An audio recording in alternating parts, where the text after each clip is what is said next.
6/2022 बख्तियार बाड़ी PSF case number 20 মূলে এক আসামিকে আজকে আদালতে তোলা হলো। কোর্ট 406 এবং 420 কেসে টোটাল 21 লাখ সামথিং টাকা সেলফ গ্রুপ থেকে জমা দেওয়ার কথা ছিল, এটি জমা দেয়নি এবং যে লোন হিসেবে তাদের কাছ থেকে নিয়েছিল এবং কিস্তি হিসেবে জমা দেয়নি। সেই মূলে এভিডেন্স মূলে তাকে আজ অ্যারেস্ট করার পর আদালতে তোলা হয়। কিসের কোম্পানির লোন হিসেবে নিয়েছিল টাকা? এই তো সেলফ হেল্প গ্রুপে সেলফার গ্রুপ। অনুমানিক কত টাকার মতো হবে? 21 লাখ। 21 লাখ টাকা। কোন জায়গা থেকে ধরা হয়েছে জানা?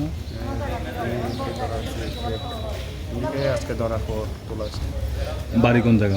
এর বাড়ি হচ্ছে গুসখামা, যার সামনের বাড়ি গুসখামার পিয়ার বাড়ি দিয়েছে এবং তার নিজের বাড়ি সোনামরা দিয়েছে বান্ধার। প্যানের নাম? নাম হচ্ছে অসীমা ভূমি। অসীমা ভূমি নাথ সরকার, জামাই নাম সদর নাথ সরকার।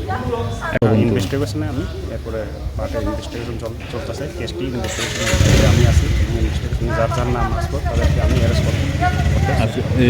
আজকে কোর্টে তোলার পর কি করছে আদালতে? আদালতে তাদের যে সিটে রাখার নির্দেশ। কয়দিনের? একদিনের। আজকে ছুটির দিন থাকাতে নাকি? ছুটির দিন থাকাতে